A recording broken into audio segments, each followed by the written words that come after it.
আসসালামু আলাইকুম ওয়া রাহমাতুল্লাহি ওয়া বারাকাতুহু। সম্মানিত মুসলমান ভাই ও বোনেরা, যারা যেখান থেকে আমার এই কোরআন মাজিদ ক্লাসকে ফলো করেন, আজকে তাদের জন্য 25তম ঘন্টা 4 নং তাসবিহ। আমরা ইতিপূর্বে 3টে ভিডিওতে 1 নং এবং 2 নং এবং 3 নং তাসবিহ পড়াইছিলাম। তো আজকে আমরা 4 নং থেকে শুরু করে নিয়ে মোটামুটি আজকে আমরা 6 নং তাসবিহ পর্যন্ত শিখব ইনশাআল্লাহ।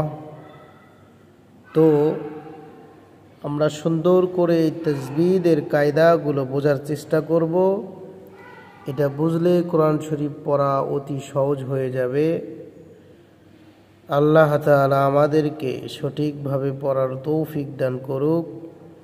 তো কথা না বেড়ে শুরু করা যাক। বিসমিল্লাহির রহমানির রহিম। 25তম ঘন্টা 4 নং তাসবিহ। দেখেন কলকলা, এর আগে আমরা ইতিপূর্বে কলকলা পড়ে আসছিলাম, তো ওখানে একটু ভিন্নভাবে দেওয়া হয়েছে। অর্থ প্রতিধ্বনি সৃষ্টি করা। কলকলার হরফ 5টি অক্ষর, কফ, ত, বা, জিম আর যদি দাল হয়। এই 5 অক্ষরে সুকুন থাকলে কলকলা করে পড়তে হয়। যেমন দেখেন, কফ, ত, বা, জিম, দাল। তো এই 5টি হরফ যদি আসে সুকুন যুক্ত হরকতের সঙ্গে, তখন আমাদেরকে কি করে পড়তে হবে? একটু প্রতিধ্বনি সৃষ্টি করতে হবে, কলকলা ধাক্কা দিয়ে পড়তে হবে।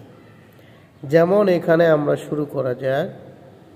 দেখেন, হামজা বা জবর আবে, হামজা জিম জবর আজে, হামজা কফ জবর আকো, হামজা ত জবর আতো, হামজা দাল জবর আদে, ফা জিম জবর ফাজে, রাজের রি, ফাজেরি, ফাজেরি।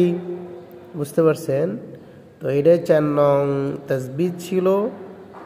তো আমরা এই 4 নং তাসবিহ সুন্দর করে দেখব ইনশাআল্লাহ।